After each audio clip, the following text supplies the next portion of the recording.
योग्यता का पैमाना क्या रहा होगा जो योग्य लोग मिले नहीं? तो जो यूजीसी कर रही है वो दरअसल भारतीय जनता पार्टी और उसके समर्थक वर्ग की, जो एक ब्राह्मणवादी व्यवस्था पर यकीन रखने वाले लोग हैं, जो मनुवादी व्यवस्था पर यकीन रखने वाले लोग हैं, ये उनकी छिपी हुई बात है। तो फिर क्या समस्या है? अगर यूनिवर्सिटी ग्रांट कमीशन ऐसा प्रस्ताव लाया था, उसे स्वीकार लेने में दिक्कत कहाँ है? समस्या ये है कि नाले में उतरकर जब सफाई करनी होती है उसमें एक तरह का रिजर्वेशन क्यों है अनडिक्लेयर्ड सा।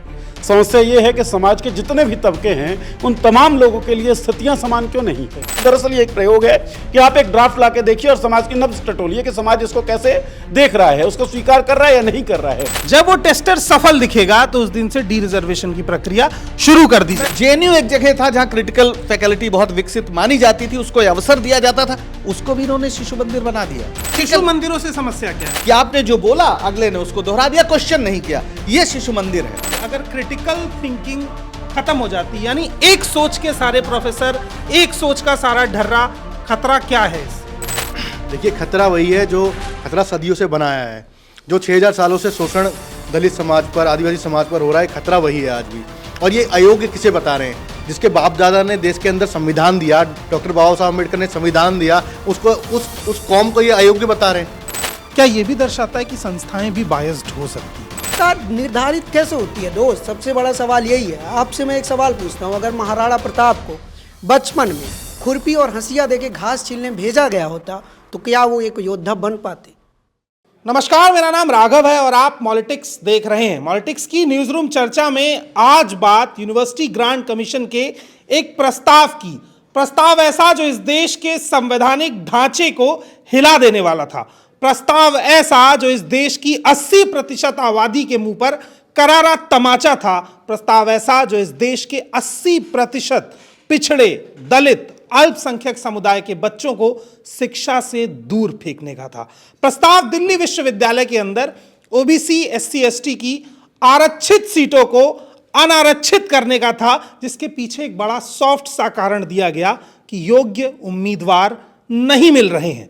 इस देश में 80% आबादी उन्हीं लोगों की है जिनके बीच से योग्य उम्मीदवार ना मिलने की बात यूजीसी ने कही थी।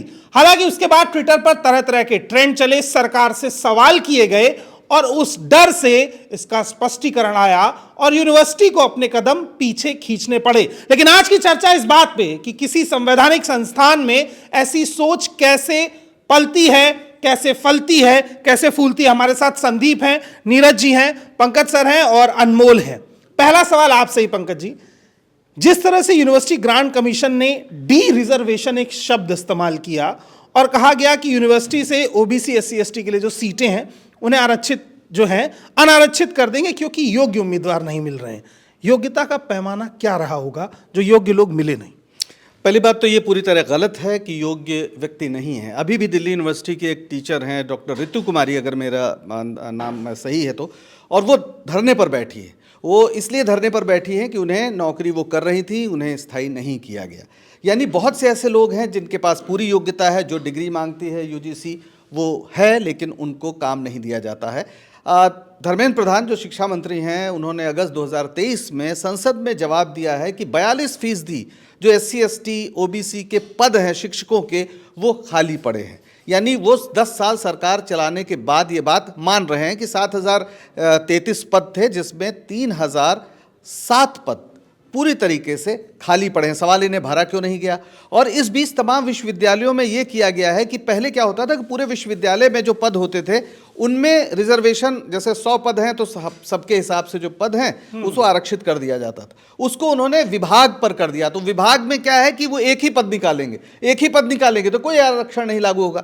तो ये जो यूजीसी का ड्राफ्ट था, दरअसल वो उस मानसिकता का परिचय देता है जिसके साथ भारतीय जनता पार्टी शुरू से जुड़ी रही। आपको याद होगा जब इस देश में मंडल लागू हुआ तो उस मंडल के खिलाफ ही कमंडल का पूरा आंदोलन शुरू हुआ और जो उस समय एंटी मंडल मूवमेंट था उसे भारतीय जनता पार्टी ने खुला समर्थन दिया था। जिन कर्पूरी ठाकुर को अभी भारत रत्न दिया गया है, कर्पूरी ठाकुर ने जब बिहार में पहली बार 26% आरक्षण दिया था, उनके खिलाफ गालियों से भरे हुए नारे लगाए गए थे। तो जो यूजीसी कर रही है वो दरअसल भारतीय जनता पार्टी और उसके समर्थक वर्ग की, जो एक ब्राह्मणवादी व्यवस्था पर यकीन रखने वाले लोग हैं, जो मनुवादी व्यवस्था पर यकीन रखने वाले लोग हैं, ये उनकी छिपी हुई बात है।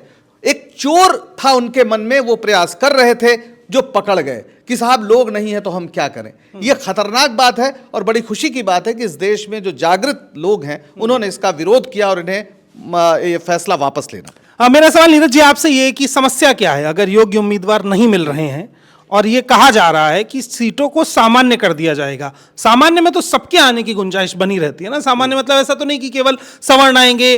तो फिर क्या समस्या है? अगर यूनिवर्सिटी ग्रांट कमीशन ऐसा प्रस्ताव लाया था, उसे स्वीकार लेने में दिक्कत कहाँ आ रही है? समस्या ये है कि नाले में उतरकर जब सफाई करनी होती है उसमें एक तरह का रिजर्वेशन क्यों है अनडिक्लेयर्ड सा।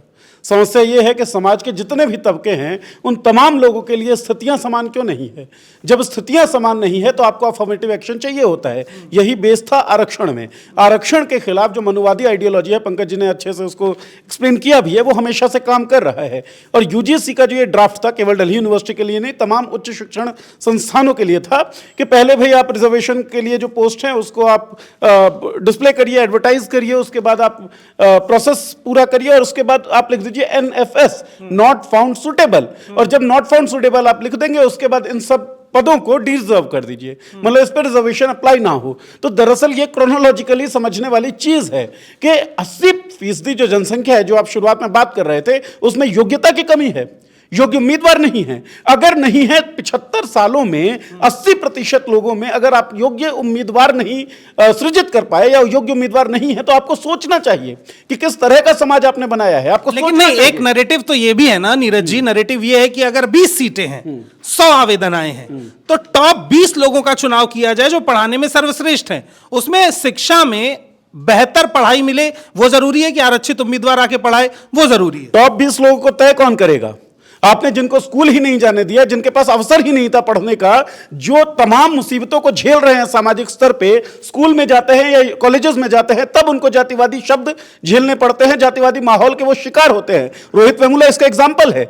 लगातार आईआईटीज में जो ड्रॉप आउट हो रहे हैं वो क्यों हो रहे हैं? क्योंकि माहौल ही नहीं है, इक्वालिटी ऑफ अपॉर्चुनिटी है ही नहीं। इसी कारण से तो अफर्मेटिव एक्शन की जरूरत पड़ी ना, कि अफर्मेटिव एक्शन आप लाएंगे और तमाम लोगों को रेस शुरू करने के लिए एक कॉमन लाइन देंगे। नहीं, मैं आपकी इस बात में एक और सवाल निकलता है कि मान लीजिए आप कह रहे हैं कि यूनिवर्सिटीज के भीतर उच्च स्तर पर, प्रोफेसर्स के स्तर पर ज्यादातर सवर्ण बैठे हैं, इसलिए वो एक पक्षपात करते हैं और सवर्णों को ही पीछे के दरवाजे से अंदर लाते हैं। आपकी बात को मान लें, अगर यूनिवर्सिटी में उन सभी पदों पर ओबीसी, एससी, एसटी, माइनॉरिटी के लोग बैठे तो इस बात की गुंजाइश नहीं क्या कि वो भी यही करेंगे और पीछे के दरवाजे से ओबीसी, एससी, एसटी को आगे लाएंगे? ये बात नैरेटिव में उठ रही है। पहले ये बात मान लें कि सवर्ण ऐसा करते हैं पिछले दरवाजे से, और मैं आंकड़े पढ़ देता हूं आपको। केंद्रीय विश्वविद्यालय में 1146 प्रोफेसर जो हैं वो जनरल कैटेगरी से हैं, 60 ओबीसी से हैं, 22 एसटी समुदाय से और 96 एससी समुदाय से। एसोसिएट प्रोफेसर की अगर आप बात करते हैं तो 2304 जनरल कैटेगरी से हैं, 187 ओबीसी से, 69 एसटी से और 231 एससी समुदाय से। क्या आपके अंदर यह सवाल नहीं उठता है कि आखिर ये समुदाय कम क्यों है संख्या में, जबकि संख्या में इनका जो बल है, संख्या में जो इनकी जो संख्या है वो ज्यादा है। हाँ, जिसकी जितनी संख्या भारी उसकी उतनी हिस्सेदारी यहाँ पे झूठ साबित हो रहा है। झूठ साबित हो रहा है। और इस नारे के अलावा आप ये समझें, इक्वालिटी ऑफ अपॉर्चुनिटी नहीं है ना भाई। काम जो है नाले में उतरकर सफाई कोई ब्राह्मण करता हुआ तो नहीं दिखता है। कर्म आधारित जाति व्यवस्था की बात होती है। दिखा दीजिए मुझे एक भी दलित व्यक्ति जो पढ़ा लिखा हो और उसके कारण उसको ब्राह्मण कहा जाने लगा हो, या फिर दिखा दीजिए कोई ब्राह्मण जो कर्म आधारित जाति व्यवस्था का जो ढिंढोरा पीटा जाता है उस हिसाब से काम ना कर रहा हो तो उसको ब्राह्मण ना माना जाए। दरअसल जाति व्यवस्था केवल और केवल जन्म आधारित होती है और सत्ता पर बैठे रहने के लिए जाति व्यवस्था का जन्म हुआ। यूजीसी ने जो पहले एक ड्राफ्ट दिया उसके बाद बैकलैश हुआ, बैकलैश के बाद उसको खत्म किया गया है, यानी कि अभी ये कहा गया है कि ऐसा कुछ नहीं होगा। दरअसल ये एक प्रयोग है। मैं एक लाइन में अपनी बात कह दूं, दरअसल ये एक प्रयोग है कि आप एक ड्राफ्ट लाके देखिए और समाज की नब्ज टटोलिए कि समाज इसको कैसे देख रहा है, उसको स्वीकार कर रहा है या नहीं कर रहा है। समाज जिस तरीके से रिएक्ट करेगा उस तरीके से आप फैसला ले लेंगे। तो दरअसल मनुवादी आइडियोलॉजी जो है वो लगातार आरक्षण का विरोध करती रही क्योंकि सत्ता के शीर्ष पे स्पेसिफिक वर्ग बैठे रहे। मैं आऊंगा मतलब पंकज जी, इनके कहने का तात्पर्य है कि हम 4-5 बार एक टेस्टर देंगे, जब वो टेस्टर सफल दिखेगा तो उस दिन से डी रिजर्वेशन की प्रक्रिया शुरू कर दी जाएगी। मैं इसमें एक आपको जो जितनी आबादी उतनी हिस्सेदारी, वो बात ही नहीं है। अरे बात तो संविधान ने 15% दलितों को, 7.5% जो ST वर्ग के लोग हैं और 27% जो OBC को है, ये तो संवैधानिक व्यवस्था। भी भागीदारी की बात करेंगे तो उनकी आबादी 63% है। 63% तो आरक्षण कोई नहीं मांग रहा। अभी तो जो आपके पद हैं जो चले आ रहे हैं, उसको आपने 10 साल में क्यों नहीं भरा? आप 42% अगर मोदी सरकार कहती कि पद नहीं भरेंगे तो जिम्मेदारी किसकी है?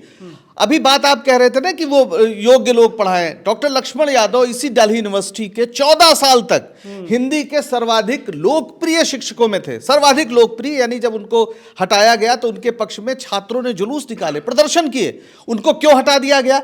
इसलिए कि वो सरकार के खिलाफ, सरकार की नीतियों के खिलाफ सार्वजनिक रूप से भाषण देते थे। तो ये चाहते नहीं है कि लोग बोलें, ये चाहते नहीं है कि लोग सवाल उठाएं। तो डॉक्टर लक्ष्मण यादव जैसे लोग कैसे आप जब बाहर करते हैं तो इसमें नॉट फाउंड सिटेबल कैसे है? और दूसरी बात, इसी दिल्ली यूनिवर्सिटी ने क्यों ये किया है कि बाकी जगह क्या होता है कि आपके रिटर्न के अलग नंबर होते हैं, आपका जो परफॉर्मेंस होती है कि आपने कितने पर्चे लिखे, कितने आपके पर्चे प्रकाशित हुए अंतर्राष्ट्रीय जर्नल्स में, उसका नंबर होता है, और उसके साथ एक हिस्सा आपके इंटरव्यू का होता है। दिल्ली यूनिवर्सिटी अकेली यूनिवर्सिटी है शायद जहां पे यूनिवर्सिटी में अगर आप देने गए अपना साक्षात्कार और साक्षात्कार लेने वालों ने कह दिया कि हमें इनका चेहरा पसंद नहीं आया, यानी अगर आपको उन्होंने इंटरव्यू में नंबर नहीं दिए तो आप हो ही नहीं सकते। ये दुनिया में अकेला खेल है कि आप, और आपको कारण बताना भी जरूरी नहीं है। डॉक्टर लक्ष्मण यादव के केस में यही हुआ कि आप कारण भी नहीं बताओगे। तो अच्छा, जो आप कह रहे हैं ना कि सवर्ण डोमिनेशन है और जो अच्छा है वो पढ़ाए, तो भाई साहब इस देश का एक विश्वविद्यालय बताइए जो दुनिया के 100 बेहतरीन विश्वविद्यालयों में आता हो। पूरी तरीके, क्योंकि आपने एक कास्ट का डोमिनेशन, आपने क्रिटिकल फैकल्टी जो है वो विकसित नहीं होने दी। यूनिवर्सिटीज आर नॉट RSS की शाखा, शिशु मंदिर नहीं है। यूनिवर्सिटीज वो होती है नहीं, शिशु मंदिरों से समस्या क्या है? मैं वहां जाना नहीं चाहता। नहीं, मैं बता रहा हूं इस देश में एक मिनट, शिशु मंदिर से समस्या है कि शिशु यानी आप बोलेंगे अगला दोहराएगा। ये मतलब मैं स्कूल सिस्टम की बात कर रहा हूं कि आपने जो बोला अगले ने उसको दोहरा दिया, क्वेश्चन नहीं किया। ये शिशु मंदिर है या छोटे स्कूल का यही है। यूनिवर्सिटीज क्रिटिकल फैकल्टी डेवलप करती हैं। ये जो चीज आप पढ़ाएंगे उस पर लड़के सवाल उठाएंगे, और जहां क्रिटिकल फैकल्टी डेवलप करने की जिम्मेदारी होती है वही देश विकास करता है। वही यूनिवर्सिटीज नए रिसर्च, नए शोध करती हैं, नई खोजें करती हैं। JNU एक जगह था जहां क्रिटिकल फैकल्टी बहुत विकसित मानी जाती थी, उसको अवसर दिया जाता था, उसको भी इन्होंने शिशु मंदिर बना दिया। तो आप अगर क्रिटिकल फैकल्टी इस देश में विकसित नहीं होने देंगे शिक्षा क्षेत्र में, जिसके लिए डाइवर्सिटी जरूरी है, जो सवाल करेगा कि हम क्यों माने, हम क्यों वर्ण व्यवस्था को माने। डॉक्टर लक्ष्मण यादव, तुलसी पर उनका शोध है, तुलसी पर वो काम करते रहे, और लगातार उनका जो, जब वो कहते हैं कि ये भाई ये क्यों लिखा गया कि पूजे ही विप्र सकल गुण हुईना और शूद्र न गुणगण ज्ञान प्रवीणा, क्यों हम मान लें? तो आपको लगता है ये तो धर्म के विरुद्ध जा रहा है। तो ऐसे वो लोग जो दलित पिछड़े समाज से, आदिवासी समाज से आते हैं, जब वो शंभूक का सवाल उठाते हैं, जब वो एकलव्य का सवाल उठाते हैं, जब वो ये कहते हैं कि भाई ऐसा कैसे हो सकता है कि विप्र धेनु सुर संत हित लीन मनुज अवतार, यानी ईश्वर का अवतार ब्राह्मणों की रक्षा के लिए हुआ, हमारी रक्षा के लिए क्यों नहीं हुआ? तो इस सवाल से आप भागना चाहते हैं, तो आप शिक्षा क्षेत्र में मैं आपके पास हेजेमनी को बनाए रखना चाहते हैं। वापस आऊंगा। संदीप, सवाल आपसे भी यही है। दिल्ली यूनिवर्सिटी देश की सबसे बड़ी यूनिवर्सिटी है, हर किसी को पढ़ने का अवसर यहाँ पे मिलता है। ऐसे में जो बात पंकज जी कह रहे हैं कि अगर क्रिटिकल थिंकिंग खत्म हो जाती, यानी एक सोच के सारे प्रोफेसर, एक सोच का सारा ढर्रा, खतरा क्या है इससे? देखिए, खतरा वही है जो खतरा सदियों से बनाया है। जो 6000 सालों से शोषण दलित समाज पर, आदिवासी समाज पर हो रहा है, खतरा वही है आज भी। और ये अयोग्य किसे बता रहे हैं? जिसके बाप दादा ने देश के अंदर संविधान दिया, डॉक्टर बाबा साहब अम्बेडकर ने संविधान दिया, उसको उस कौम को ये अयोग्य बता रहे हैं। और मैं तमाम उन लोगों का धन्यवाद देना चाहूँगा जो बार बार भारतीय जनता पार्टी और बीजेपी, मोदी सरकार के टेस्टर को नकारती है। एक टेस्टर और इन्होंने किया था, SC/ST एक्ट में बदलाव करके एक टेस्टर 2 अप्रैल को भी किया गया था। वो टेस्टर सड़कों पर आकर दलित समाज ने आंदोलन करके चक्का जाम करके उस टेस्टर को नकार दिया। बार बार दलित समाज आरक्षण को खत्म करने की साजिश के लिए बीजेपी टेस्टर लेते आ रही है। लेकिन तमाम ऐसे जो लोग हैं, तो दिलीप मंडल हैं, लक्ष्मण यादव हैं, हंसराज मीणा जैसे ट्राइबल आर्मी जैसे जो अकाउंट है, सुबह से जब वो शुरू हुए और तमाम लोगों ने जब विरोध किया, बड़े बड़े राजनीतिक दल के ट्वीट उसके ऊपर, आज उदित राज ने कांग्रेस कार्यालय में प्रेस वार्ता भी की इसके ऊपर। तो ये साजिश नाकाम, जब जब टेस्टर लेके भारतीय जनता पार्टी आएगी ये सोचेगी कि मुसलमानों पर तो टेस्टर इनका वर्क कर रहा है, जो इनके कपिल मिश्रा जैसे लोग तमाम जो भड़काऊ बयान दे रहे हैं इनका टेस्टर काम कर रहा है। दलित समाज के लिए बार बार टेस्टर लाने का प्रयास किया जा रहा है, लेकिन जब टेस्टर आता है, जब जब दिलीप मंडल जैसे लोग, जब जब हंसराज मीना जैसे लोग और तमाम जो चंद्रशेखर रावण जैसे लोग सड़कों पर आकर लड़ाई लड़ते हैं और दलित समाज की रक्षा के लिए खड़े हो जाते हैं। और ये छोटी लड़ाई नहीं है, जिस तरीके से डॉक्टर बाबा साहब अम्बेडकर के विचारों को आज पढ़ा जा रहा है, आप मानिए दिलीप मंडल एक वो व्यक्ति है जो नैरेटिव सेट करता है कि सरकार को किस तरीके से झुकाना है और दलित समाज के अधिकारों की रक्षा करनी है। दलित समाज की सबसे बड़ी पार्टी बहुजन समाज पार्टी, क्या स्टैंड था उसका? देखिए, दलित उनके जो अभी उत्तराधिकारी जो चुना गया आकाश आनंद ने उस पर ट्वीट भी किया है कि ये किस तरीके से उसको भी फैसला पलटा गया है। जो ये कह रहे कि ड्राफ्ट लेकर आया गया, तो ये ड्राफ्ट में नहीं, ये एक भूमिका तय करते हैं कि किस दलित समाज को एक बार चेक करके दिया जाए क्या ये बदलाव के लिए, क्या मतलब ये मतलब जो इसकी उसके लिए तैयार है कि नहीं है। खैर, मैं संदीप से आगे जाऊंगा, अनमोल के पास। अनमोल, आप दिल्ली यूनिवर्सिटी के छात्र रहे हैं, आप उसने उस यूनिवर्सिटी में एक लंबा समय बिताया है, उसके बाद ऐसे फैसले, मैं आपसे जानना चाहूंगा कि वो पूरा समय और अभी आप यूनिवर्सिटी को जिस नजरिए से देखते हैं, क्या कुछ बदलाव हुए? और ऐसी सोच यूनिवर्सिटी ग्रांट कमीशन एक संवैधानिक संस्था के भीतर आना, क्या ये भी दर्शाता है कि संस्थाएं भी बायस्ड हो सकती हैं? बिल्कुल बायस्ड हो सकती हैं संस्थाएं। इसमें दर्शाना क्या है, सबसे पहला एग्जाम्पल सर बात कर रहे थे डॉक्टर लक्ष्मण यादव की, वो गोल्ड मेडलिस्ट थे इलाहाबाद यूनिवर्सिटी से अपने बैच के। यहाँ पर 14 साल उन्होंने पढ़ाया दिल्ली यूनिवर्सिटी में, लेकिन उसके बाद वो डिस्क्वालीफाइड हो गए। इस डिस्क्वालीफिकेशन जो ये होता है, इसी को बोलते हैं NFS। ऐसे ही तमाम OBC SC के जितने भी अभ्यर्थी आते हैं टीचर के पद के लिए या बाकी पदों के लिए, तो उनको जैसा बोल रहे हैं कि शकल पसंद ना आई या आपका नाम पसंद नहीं आया तो आपको हटा दिया। अब क्या करेंगे, उस सीट को बोलेंगे इस सीट पे कोई योग्य उम्मीदवार ही नहीं मिला, नॉट फाउंड सूटेबल, है ना। अब बात होती है योग्यता की, योग्य उम्मीदवार क्यों नहीं मिला। अब आप एक सवाल बहुत इंटरेस्टिंग किए थे कि जब ऑलरेडी 100 लोग हैं किसी में, किसी पद के लिए, टॉप 20 के भरे जाए तो इसमें दिक्कत क्या है, योग्य लोगों को भरा जाए।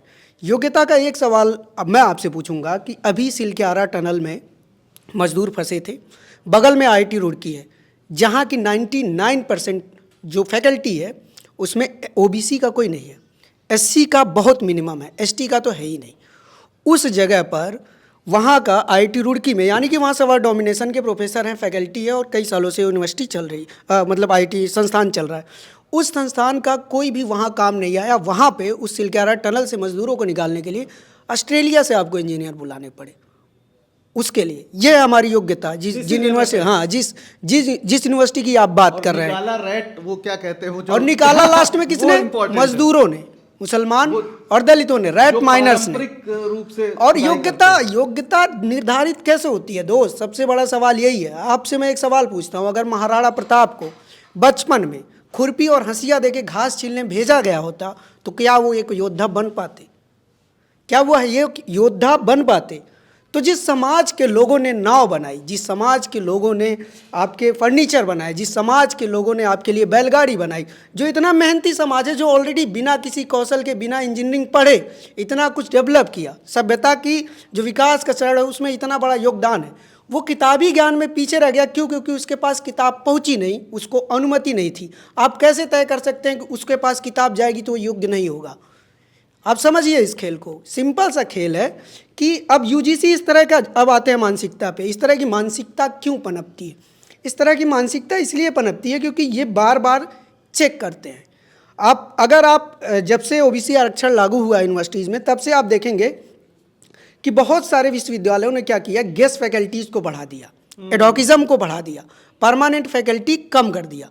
अब कम करने के पीछे खेल क्या हुआ कि जो फैकल्टी OBC पे नियुक्त होना चाहिए था, जिनका प्रमोशन होना है, कोई परमानेंट होगा तो असिस्टेंट से लगेगा, ऊपर तक जाएगा, तो वो अब वैकेंसी ही नहीं है, वो पोस्ट ही ओपन नहीं, उसकी जगह पढ़ा रहा है एडहॉक, तो वैकेंसी भरेगी ही नहीं। इसीलिए 12-14 साल से सारी वैकेंसियाँ खाली हैं।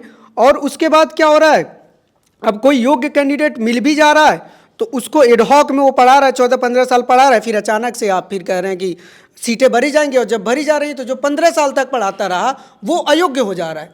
ये तो सवाल यूनिवर्सिटी के कुलपति और जितने भी फैकल्टी है सब पे केस होना चाहिए। क्या चाहिए कि आप 14 सालों से 14 बैच आपने अयोग्य टीचरों से पढ़वाया है, तब आपको पता चला। आज पता चल रहा है, तो ये केस तो उन पे भी होना चाहिए। अब यही सब चीज़ है कि ये हमेशा होता है। और ओबीसी का जब भी रिजर्वेशन आया था उसके बाद ये हुआ, बहुत विरोध हुआ, तो ये हुआ कि सीटें जो जनरल की हैं वो कम हो जाएंगी। तो हुआ ये कि नहीं, सीटें नहीं कम होंगी और सीटें बढ़ाई जाएंगी रिजर्वेशन की वजह से। तो उसके लिए बहुत सारी यूनिवर्सिटीज़ में बजट आया, ओबीसी एक्सपेंशन बजट। आरटीआई भी लक्ष्मण यादव ने डाली थी 2 साल पहले। तो उसका जो बजट आया, तो उसका ज़्यादातर कॉलेजों के लिए बजट आया था कि आप फैकल्टी बढ़ाइए, उसके बाद इंफ्रास्ट्रक्चर बढ़ाइए, बाकी सुविधाएँ बढ़ाइए ताकि और बच्चे आ जाएँ। तो उस बजट का पता है क्या किया कॉलेजों ने? किसी ने लैपटॉप खरीद लिया, ठीक है, किसी ने केबिन चमका लिया, किसी ने एसी लगवा लिया। ये हुआ खेल। जहाँ बजट एक्सपेंड होना चाहिए था वह नहीं हुआ। एक और योग्यता की मैं आप बता रहा हूँ, इस देश की ब्यूरोक्रेसी में अभी भी जो सेक्रेटरी के पद हैं, वहाँ पर राहुल गांधी ने भी सवाल उठाया था कि ओबीसी के लोग क्यों नहीं हैं, है ना। सारे सवाल लोग हैं, सारे टॉप मोस्ट टैलेंटेड अच्छी रैंक वाले लोग, फिर भी इस देश में इतना करप्शन क्यों है? सारे टैलेंटेड लोग हैं। इस देश की नीतियाँ गरीबों तक क्यों नहीं पहुंच रही हैं? आप इसी सड़क से निकलिए, आपको 50 लोग सड़क पर सोए हुए मिलेंगे। कश्मीरी गेट आप जाइए, रैन बसेरा की जो लोग नीति बना रहे हैं, ये सारी नीतियाँ यही लोग बना रहे हैं ना। फिर फेलियर कहाँ है? आज हमारा देश अर्थव्यवस्था में पीछे क्यों है? आज लोग बेरोजगार क्यों हैं? आज सुसाइड क्यों बढ़ रहा है? क्राइम अगेंस्ट वीमेन क्यों बढ़ रहा है? हर जगह तो आप लोग हैं, मतलब टैलेंटेड लोग सो कॉल्ड, फिर भी कोई नीति सफल क्यों नहीं हो रही है? खैर, ये सवाल बिल्कुल जायज़ है। और यूनिवर्सिटी ग्रांट कमीशन के इस फैसले के साथ एक अच्छी चीज़ और देखने को मिली। अच्छी चीज़ ये कि जो मेन स्ट्रीम मीडिया से अलग सोशल मीडिया है, उस पर जिस तरीके से ओबीसी एससी एसटी समाज की पकड़ है, जिस तरह से वो अपने अधिकारों की मांग कर पा रहा है, क्योंकि प्रोटेस्ट के लिए स्पेस बचे नहीं है, तो डिजिटल मीडिया के जरिए जो दबाव बना, उस दबाव ने इस फैसले को वापस लेने पर मजबूर किया। यहाँ पर एक सवाल भी पैदा होता है, और आपने जो बात की ना उससे मुझे पता पड़ता है कि आपने कहा कि मेन स्ट्रीम मीडिया जो है उस पर पकड़ नहीं है और अल्टरनेटिव मीडिया पर एक पकड़ है। पकड़ क्यों है? क्योंकि यहाँ पर किसी का प्रभुत्व नहीं है। नहीं तो आप मेन स्ट्रीम मीडिया देखेंगे, वहाँ पे भी चंद जातियों का प्रभुत्व है, और तमाम लोग कहते हैं ब्रह्मनिकल मीडिया है ये मेन स्ट्रीम मीडिया, आप जिसे कहते हैं, ऑक्सफैम की रिपोर्ट है, सर्वे है। तो जहां पर आपको हिस्सेदारी नहीं मिलेगी वहां पर आप अपनी आवाज बुलंद कैसे कर पाएंगे? नेहरू यूनिवर्सिटीज के बारे में कहते थे कि ये सहिष्णुता, मानवतावाद, तर्क और विचारों के साहसिक कार्य और सत्य की खोज का प्रतीक है। लेकिन आप चाहते ये हैं कि केवल द्रोणाचार्य को एक गुरु की तरह सम्मान मिलता रहे और उसी तरीके से उनको पढ़ाया जाता रहे। आपसे कोई ये सवाल ना पूछे कि एकलव्य का अंगूठा क्यों काटा गया। आप चाहते हैं कि परशुराम का मान सम्मान बना रहे, कोई उनसे ये सवाल ना पूछे कि कर्ण को शिक्षा देते वक्त आपको दिक्कत होने लगी, कर्ण की जाति से आपको क्यों दिक्कत होने लगी। जब क्रिटिकल थिंकिंग के लोग यूनिवर्सिटीज में जाएंगे तो ये सवाल पूछेंगे, और केवल वो नहीं पूछेंगे, उनके द्वारा पढ़ाए जाने वाले बच्चों के अंदर भी ये विमर्श आएगा, वो भी ये सवाल पूछेंगे। इन्हीं सवालों से आप बचना चाहते हैं। आप एकलव्य, आप कर्ण, उनके साथ जो हमारी मिथोलॉजी है, हमारे जो ग्रंथ पुराण हैं, उसमें जो शोषण की कहानी है उसको बदस्तूर जारी रखना चाहते हैं। इसीलिए आप बार बार आरक्षण का विरोध कर रहे हैं, इसीलिए आप प्रतिनिधित्व नहीं देना चाहते हैं उन जातियों को, क्योंकि आप उन विमर्शों से डरते हैं। खैर, इस तरीके की और अपडेट्स हम आपको देखे रहेंगे। हमारी ये न्यूज रूम चर्चा आपको कैसी लगी हमें कमेंट बॉक्स में जरूर बताइए।